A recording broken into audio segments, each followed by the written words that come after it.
Bonjour à tous, bonjour à toutes, j'espère que vous allez bien, je suis ravie de vous retrouver dans une nouvelle vidéo. On va parler des lectures que j'ai faites la semaine passée. Ça a été une petite semaine de lecture tout simplement parce que j'ai été extrêmement occupée, j'ai pas du tout eu le temps de me poser, j'ai vu pas mal de monde les soirs, donc forcément vu que moi mon temps de lecture c'est surtout le soir quand je sors et que je pose mes livres pour avoir une vie sociale, bah voilà, je peux pas lire en même temps malheureusement.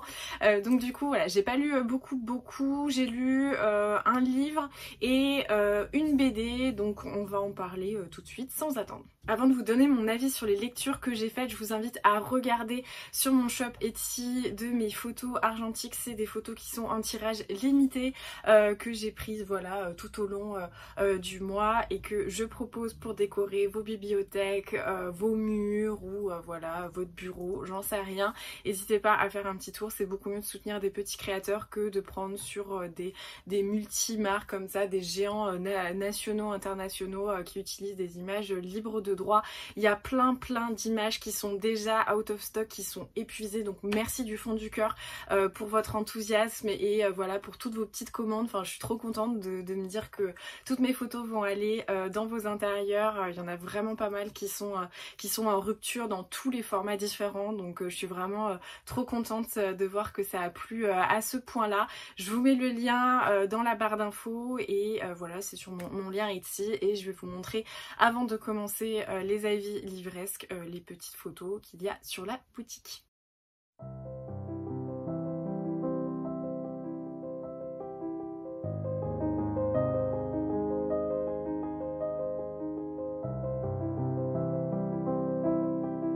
Voilà, alors on va commencer par le roman, donc le seul roman de la semaine qui s'appelle Les fabuleuses tribulations d'Arthur Pepper par Phaedra Patrick aux éditions Hauteville. C'était un petit tirage limité, il me semble, qui avait été fait pour la période estivale et pour celles qui avaient dû suivre les vlogs et qui ont une très bonne mémoire, je sais pas si vous vous souvenez, mais les livres c'était pas du tout ma came, c'était vraiment des trucs un peu trop comédie en fait. Trop cliché et ça m'avait pas du tout plu, mais celui-ci je l'avais gardé parce que je m'étais dit oh ça peut le faire. J'avais vu qu'on avait un vieil anglais qui était récemment devenu veuf et qui allait en fait partir un peu à l'aventure pour découvrir les secrets un peu de son épouse, et donc je m'étais dit pourquoi pas. Donc je l'ai lu hier sur l'après-midi, le dimanche. J'étais un peu fatiguée, je dois avouer, mais c'était pas très compliqué en termes de complexité de la structure, de l'écriture. C'était énormément de dialogue, donc ça allait. J'ai pu lire toute l'après-midi malgré ma fatigue. Et donc dans ce roman on suit Arthur Pepper qui a 69 ans et ça va faire 1 an que sa femme est décédée, et puis un beau jour il se décide en fait à aller trier ses vêtements parce que c'est une épreuve qu'il redoute énormément, ce qu'on peut totalement comprendre. Et donc là il se dit que voilà, cette date anniversaire, même si elle est très triste, elle permet également de prendre voilà, les choses en main, et donc il trie le dressing de sa femme et il découvre dans un écrin bien verrouillé un bracelet avec plein de petites breloques, vous savez, comme un Charms, un peu Pandora je pense. Et donc il voit plusieurs choses, il y a un éléphant avec une émeraude, un livre, un truc de peinture, je crois qu'il découvre aussi, qu'est-ce qu'il y avait, bon voilà, il y avait un cœur, enfin il y avait toutes ces choses là. Et donc il regarde sur le petit éléphant comme ça et il voit qu'il y a marqué un numéro de téléphone et il se dit bah je vais appeler. Et là il tombe sur un indien qui lui explique que sa femme Myriam avait été son aya, donc un peu sa nourrice, il y a très longtemps. Et là son mari en fait tombe des nues parce qu'il dit mais elle a été nourrice en Inde, je n'ai jamais été au courant, qu'est-ce que c'est que cette histoire? Et donc il découvre comme ça les autres charmes et il se dit mais qu'est-ce que c'est que ce tic, qu'est-ce que c'est ci, qu'est-ce que c'est ça, etc. Et puis donc l'Indien qu'il avait appelé lui donne l'indication d'une adresse en fait à laquelle elle lui avait dit de correspondre, qui était donc en Angleterre, vers Londres et tout ça.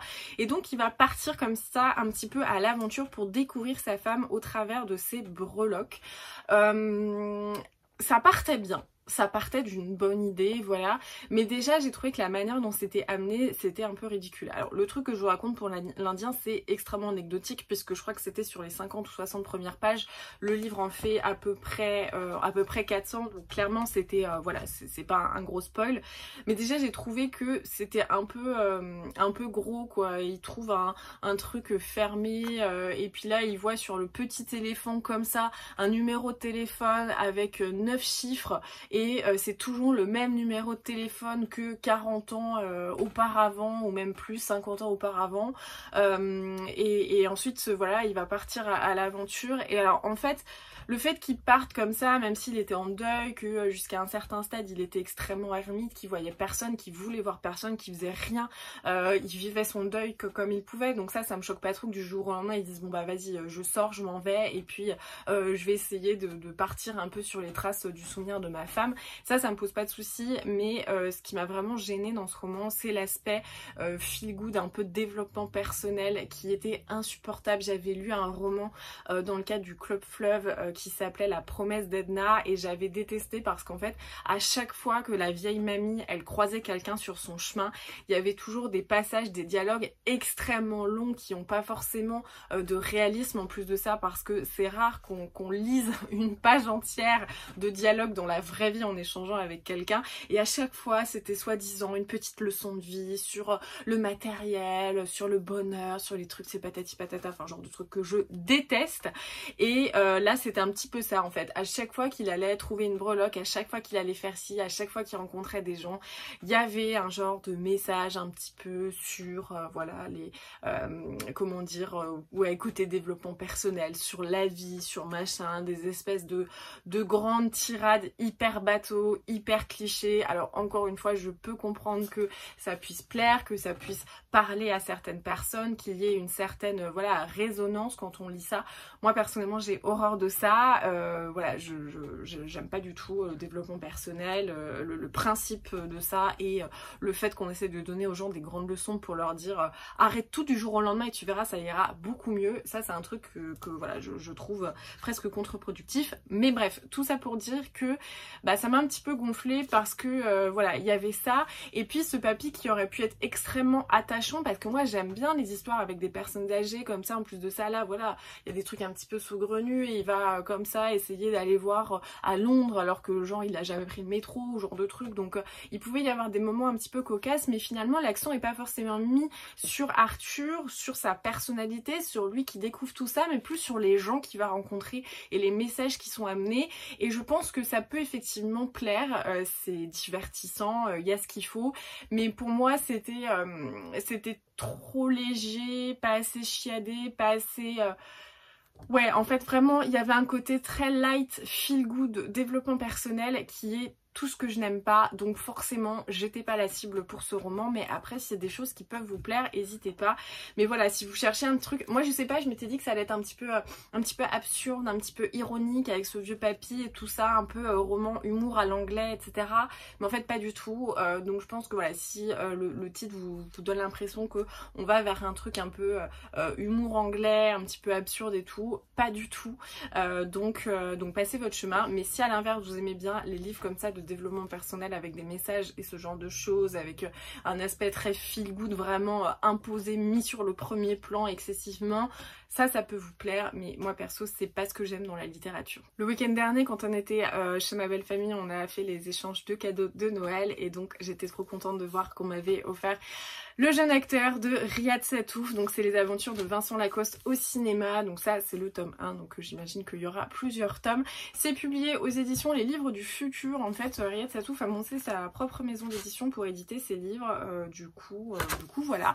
Donc j'étais très contente, j'avais très envie de le lire, parce que Vincent Lacoste c'est un acteur que j'aime bien, je trouve il choisit bien ses films, en tout cas voilà, il est assez bon quand il joue, et puis il a commencé avec un rôle assez particulier, puisque je pense pense que vous vous souvenez tous de cet ado boutonneux avec les cheveux gras, une coupe totalement absurde, un jean trop court dans Les Beaux Gosses, donc le film de Riyad Satouf, moi qui m'avait fait beaucoup rire parce que c'est vraiment, je trouve, l'adolescence sans filtre quoi. C'est pas comme dans le film LOL, moi je sais que c'était le film qui était sorti quand j'étais au collège, donc vraiment c'était le cœur de l'adolescence et tout le monde un peu essayait de s'identifier à ça, mais personne n'avait la même vie en fait, parce que c'était des ados qui vivaient, qui avaient l'air d'être beaucoup plus vieux que ce qu'ils étaient censés être, etc. Enfin voilà, moi je sais que je trouvais pas ça hyper, enfin c'était crédible, mais c'était la belle adolescence qu'on avait choisi. Là c'est vraiment l'âge moche quoi, l'âge où on est tous boutonneux, qu'on est tous en excès de sébum,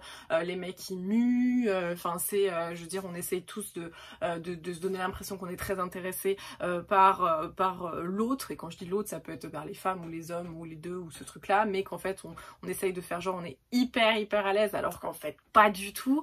Et donc j'avais beaucoup aimé Les Beaux Gosses, enfin, voilà, je trouve que c'est vraiment un film avec beaucoup d'aspérité mais beaucoup de franchise, du coup c'est vraiment ça, et en fait Riyad Satouf avait choisi Vincent Lacoste, et donc il va nous raconter un petit peu d'une part lui comment le film est né, et ensuite on a également le point de vue de Vincent Lacoste, donc c'est très rigolo. Enfin on commence par je m'appelle Riyad Satouf et j'avais 14 ans en 1992, je rêvais d'être populaire mais j'étais moche. Et en fait on va voir comment sur son envie de faire un film comme ça sur l'adolescence, il va vraiment vouloir coller à l'image de son adolescence, donc pas de ces trucs trop beaux ou genre le capitaine de l'équipe de football et la chef des pom-pom girls, et c'est très marrant, j'ai beaucoup aimé. Et bah voilà, vous le savez, hein, parce que je crois que je l'ai lu la semaine dernière ou à l'avant-dernière update, j'adore Riyad Satouf, j'adore son humour, j'adore sa manière d'aborder les choses, d'avoir cette espèce de franchise qui est toujours un petit peu attendrissante dans le côté moche, dans le côté gênant parfois. Et bah là on a ça avec Vincent Lacoste, et c'est génial parce qu'on voit comment il a été casté, comment il a commencé, les espoirs qu'il avait fondés dans ce film, on voit un petit peu de son adolescence et tout ça, et c'est top. Enfin moi j'ai vraiment beaucoup aimé cette BD, j'ai trop hâte de connaître la suite parce qu'on comprend que voilà le film Les Beaux Gosses qui finalement voilà personne n'en avait trop d'attente a vraiment fonctionné, été salué par la critique, et donc c'est ce qui a aussi lancé Vincent Lacoste. Et donc j'ai hâte de voir la suite de sa carrière, ce qui s'est passé, les choix qu'il a fait, et comment on voit que Riyad il a vraiment un petit peu pris sous son aile. Enfin, on voit qu'il y a une tendre affection quand même envers lui. Je pense que de toute manière c'est assez évident parce qu'il décide de consacrer une BD à Vincent Lacoste. Mais voilà, du coup c'était très sympa.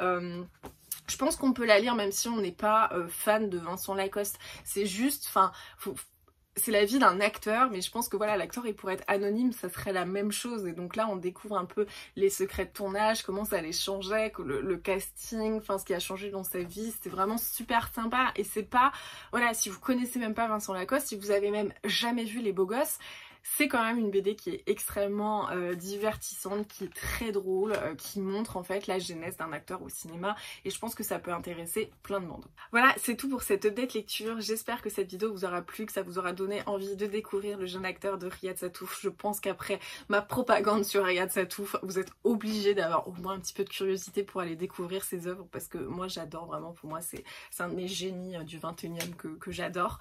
Et puis bah, peut-être que vous vous laisserez tenter par Arthur Pepper, parce qu'après tout, chacun ses goûts, ce qui me plaît pas peut totalement vous plaire, et voilà, c'est totalement normal. Heureusement qu'on est tous différents et différentes.